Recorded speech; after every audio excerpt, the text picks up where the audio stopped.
Hello à tous, on se retrouve aujourd'hui sur le village du GF Provence-Occitane. Je viens de récupérer mon dossard et du coup demain départ à 9h de Cornillon pour le Grand Fond d'eau, 153 km et 2300 mètres de dénivelé. Je vais vous amener avec moi sur le village pour vous faire voir comment ça se déroule. En tout cas il y a le soleil, c'est plutôt cool, risque d'orage demain, mais on va croiser les doigts.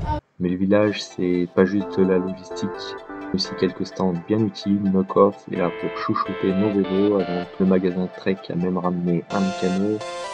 Le premier arrêt, le retrait des dossards, c'est rapide et efficace, ça commence à sentir la course. Juste à côté, on récupère le maillot officiel couleur du Grand Fond d'eau, et pour bien visualiser ce qui nous attend, les affiches des parcours sont affichées, histoire de se mettre dans l'ambiance.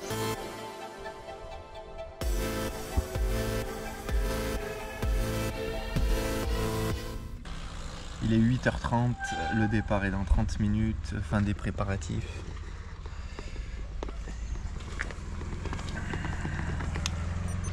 Bon, le temps n'est pas de la partie, ils annoncent vraiment mauvais. J'espère qu'on va pas trop avoir de flotte ou des grêles, parce que cette nuit ça a bien pissé, donc on verra bien. C'est parti, je vais essayer de vous faire vivre ça. Je vais pas prendre la GoPro, parce que du coup j'ai besoin de mes poches pour pouvoir mettre la bouffe, le kawaii, etc. Mais voilà. Allez, force. 5, 4, 3, 2, 1, à vous et on vous applaudit fort. Allez, bon courage, soyez fiers de vous, c'est génial de prendre ce départ. Vous accueillir à l'arrivée. À tout à l'heure tout le monde, bon courage.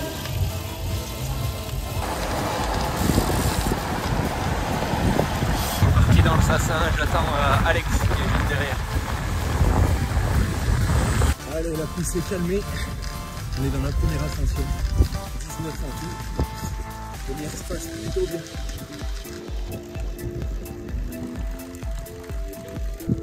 Bon bah ça fait au moins 2 heures qu'il pleut.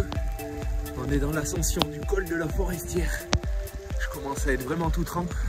C'est vrai qu'il fait pas très froid, mais ça va être long je crois.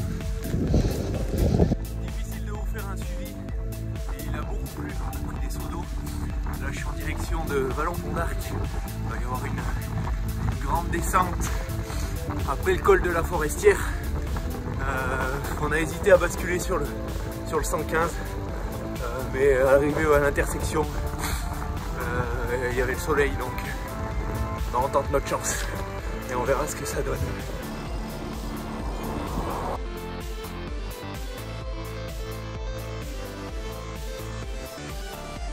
Allez, Vallon-Pont-d'Arc, on va arriver au ravitaillement et après retour, il restera 60 bornes.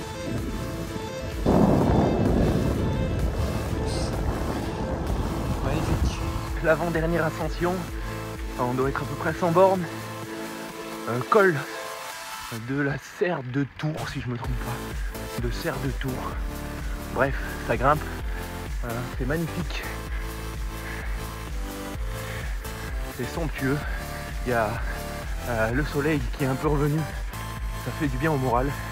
Et ensuite il restera 50 km pour rentrer à Cornillon. Pour le moment tout va bien. Je pense qu'il y a beaucoup de monde qui s'est rabattu sur le 115 parce que depuis la bifurcation on croise plus grand monde. C'est dommage, mais les conditions étaient vraiment difficiles.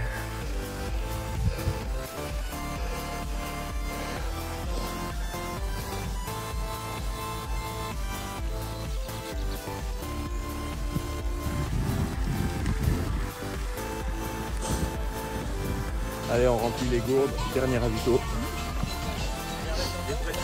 Et on repart.